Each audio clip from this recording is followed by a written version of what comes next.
Hey everybody, Alex Spellman here to give a very brief recap of everything that happened while I was in England for an entire month. Uh, Going from Q School to Challenge Tour to MODUS and some stuff in between. Uh, Really, honestly, I don't have much to recap.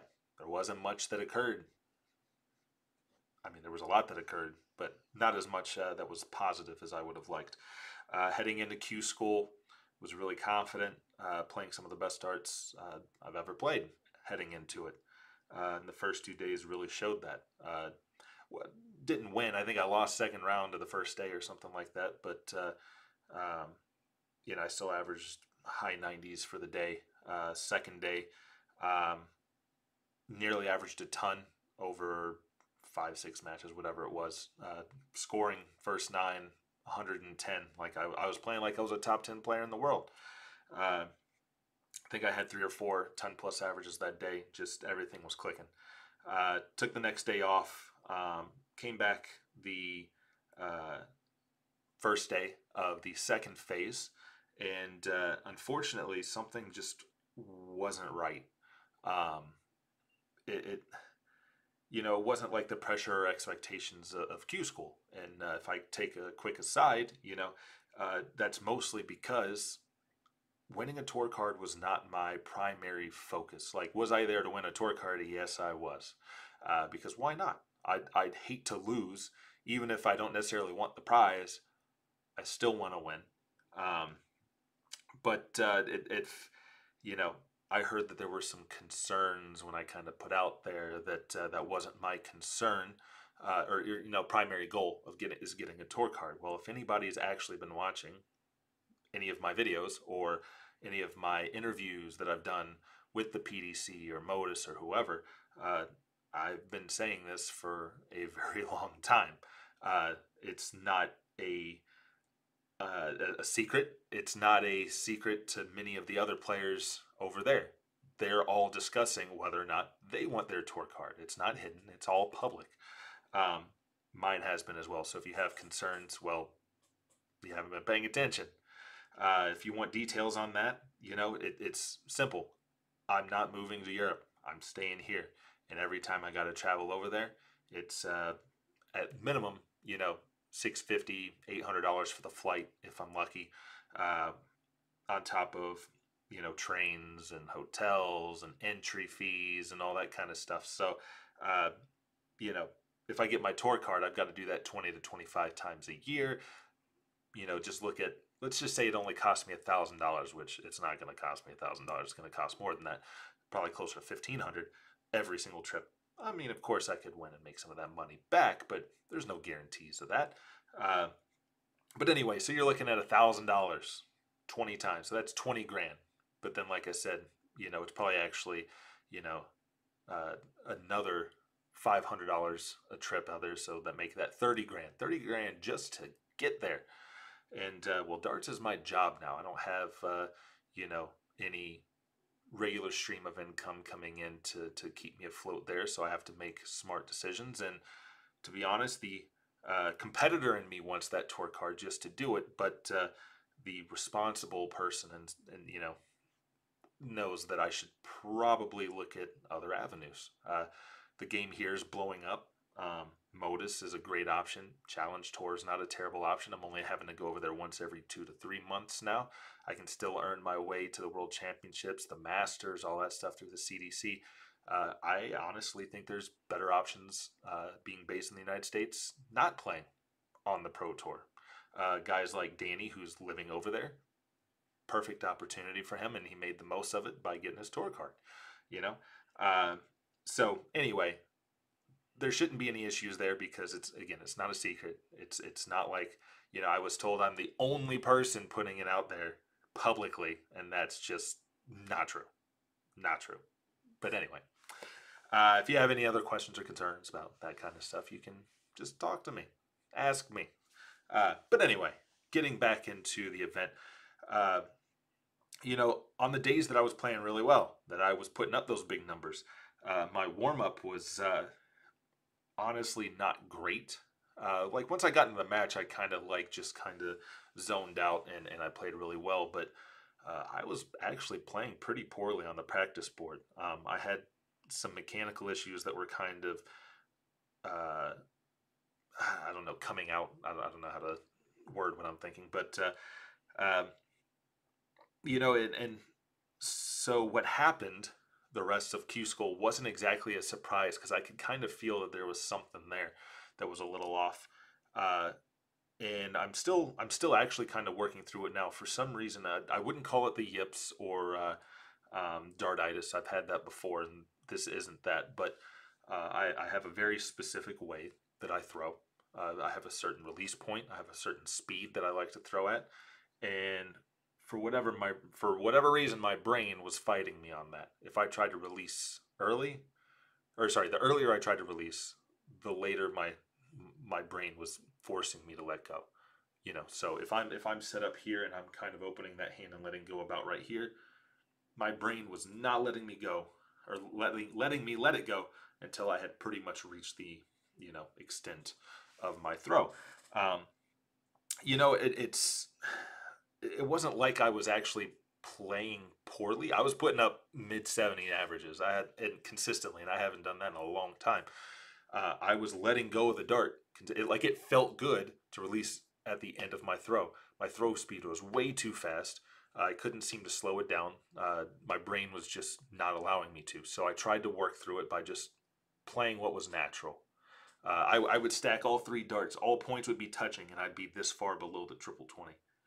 There was actually two times where I hit a bowl, a 25, shooting at the triple 20 because I couldn't let go of the dart. Like, again, not like in the yips or dartitis sense, but I for whatever reason, my brain was not letting me let go of my dart until the very end of my throw. So if I had one where I was kind of particularly late and my hand was kind of already on that downward whatever, that meant I was dragging that dart really low.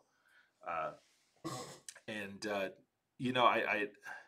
I didn't worry about it because I was like, look, it's just one day, it's just one bad problem.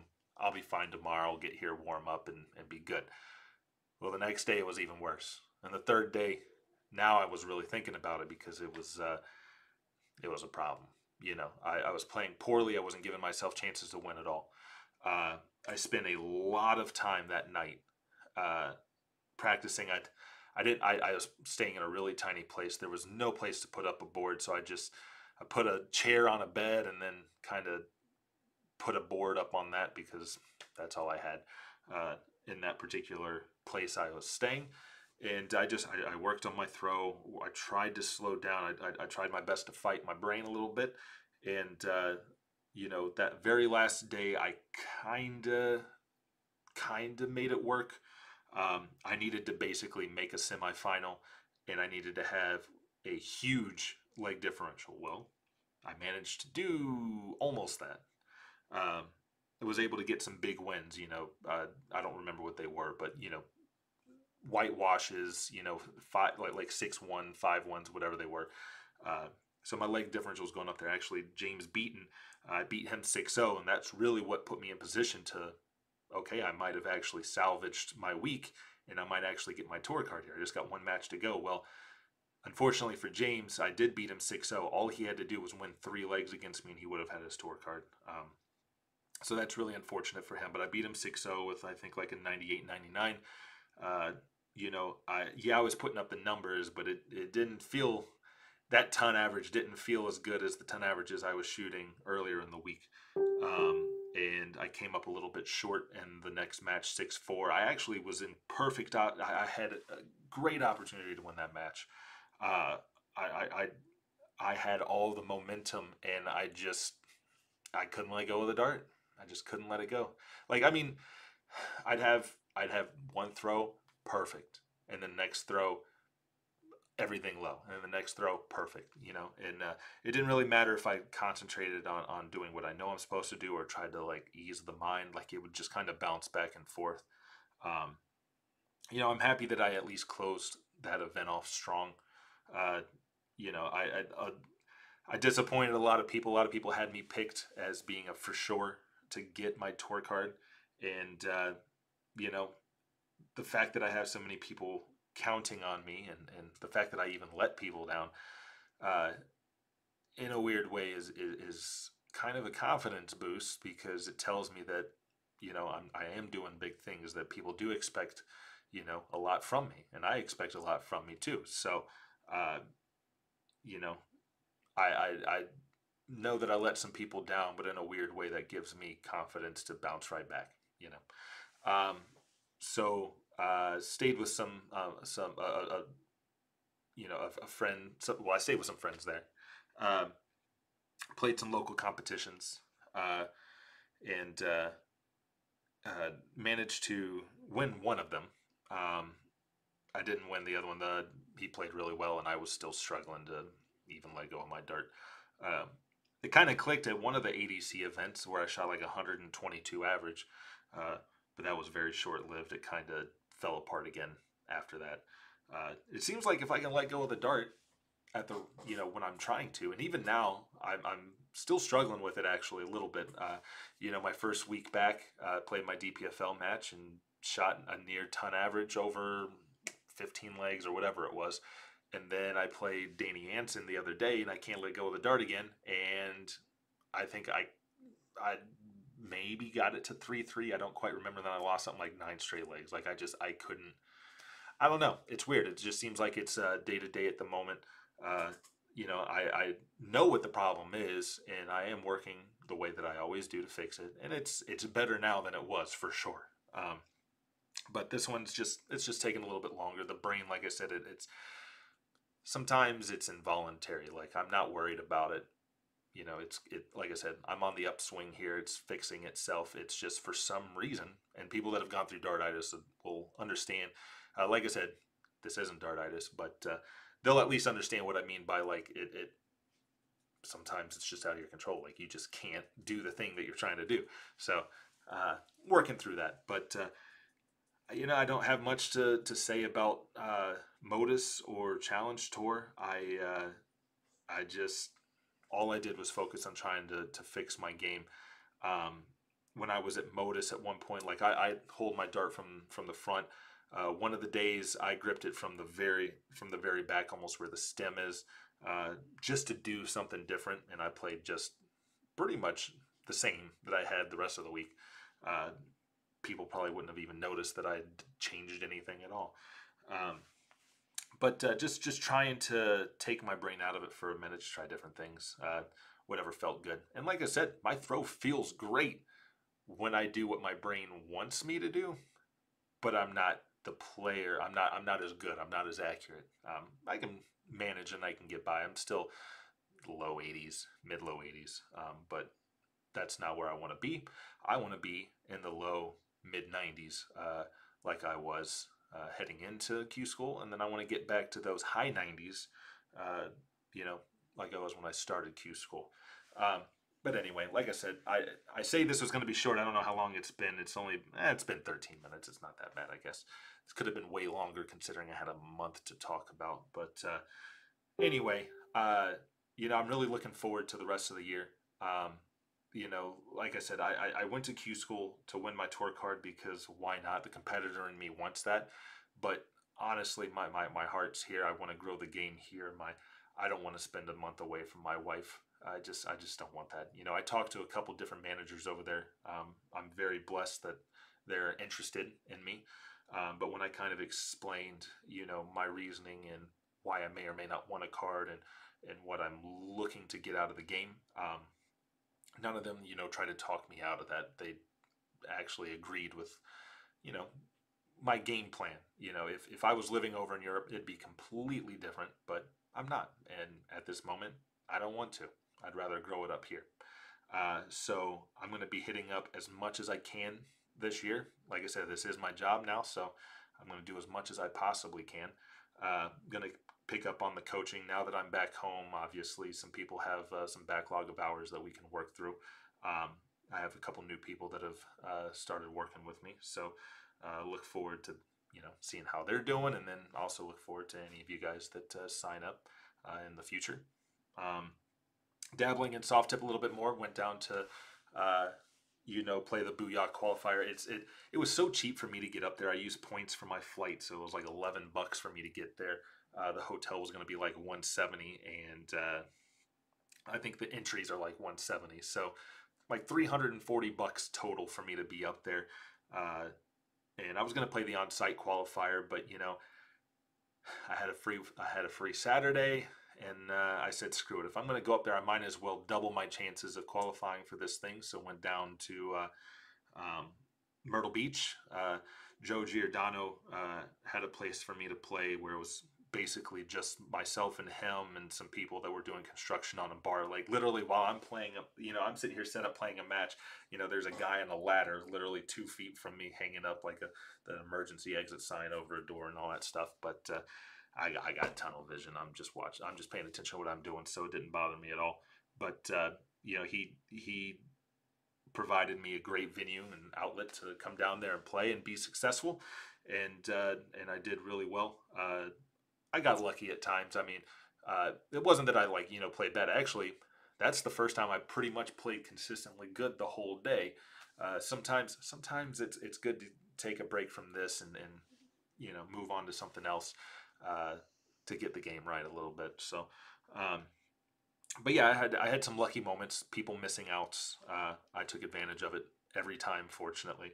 But yeah, it's I'm looking forward to dabbling in the soft tip stuff a little bit more. I think we're going to look at maybe getting a board local to me. Maybe I can take a look at some of like the CSC stuff, or who knows. Like I still play soft tip kind of for fun.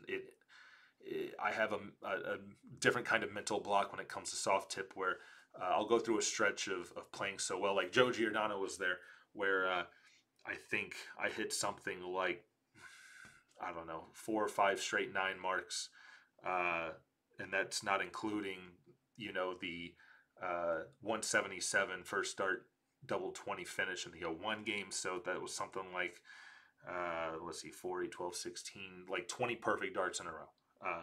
But I get, I don't know. I don't want to say like it gets boring, because that's not what it is. But it's like I'll go through phases where I'm hitting literally everything, and I kind of zone out and I start thinking about other things. Like for example, I was playing I think it was Mark McGrain in DPFL last season. I think I was up 5-0, shooting 110, 111 on a steel tip board. And for whatever reason, I started thinking like, so what am I going to do for dinner tonight? Am I going to cook? Am I going to order something? Like I was trying to think about it. And next thing I know, it's 5-5 because my brain just wandered off. And that is a problem that I have on the soft tip side. I don't like that because I want to stay engaged the whole time. But I think it's just lack of experience with it still. And yeah, I know I've got more experience. I have the 2 bull shooters, ESPN. I have Hong Kong now. But I mean, other than those 3, even when I went to Chicago, I was kind of just doing those for fun. Like Sidney Vaughn had to beg me to basically go to the first one. So as far as high level soft tip darts, I haven't played it enough to maybe be as strong as I could be. On the mental side and staying engaged and all that stuff. I don't mean to make that sound like it's, egotistical or anything, but it's just, it is what it is. But I get that sometimes on the steel side too. Obviously, it happens more on the soft side because it's a little easier to go on big runs on there. But anyway, really looking forward to it. I put my schedule out not too long ago to kind of show what I'm up to. And we're gonna see, what this year has in store. I wouldn't be surprised if I do Q School again next year, just because I enjoy the experience. And again, the competitor in me wants to see just how far I can take my game. I genuinely believe, like those first 2 days of Q School really showed what my A game can really look like. And that's kind of what keeps me going there. Sometimes I wish I didn't have that A game, because then it makes my decisions a lot easier to just stay here. But I don't know, the 23 hours, 23 out of 24 hours on a plane to Hong Kong, and then a month away from home from my wife and my dogs and my bed and all that kind of stuff, and my friends, and it's just, it doesn't draw me in yet. You know, last year was kind of getting the experience, and I don't know, maybe this year's kind of determining if that's really truly what I want. And as of right now, I don't think it is. Now that's not to say that I'm gonna stop going to Challenge Tour or stop going to Modus, because I love that stuff. But I mean, the goal of becoming a PDC tour card holder is what I'm not sure that I want. There are still plenty of opportunities to go play in Europe, but yeah. But we'll just have to kind of see how things played out. You know, I never would have thought that I'd be doing darts full time. I would have never thought that I'd be going over to Europe as much as I am. But here we are. So things can always change. We'll see how it goes. We're at 21 minutes now, so I'm going to cut this off. You know, really look forward to you know, seeing a lot of you again. It's been a while, and I really look forward to what this year has to bring. Looking forward to the CDC. It's going to get tougher with Baggish back and with Jeff Smith. You know, it's going to be great. Looking forward to cross border coming up soon, and then obviously hitting the ground on the CDC, trying to retain my #1 ranking and get back to the Alley Pally next year. Well, this year, you know what I mean. All right, guys, have a good one. See ya.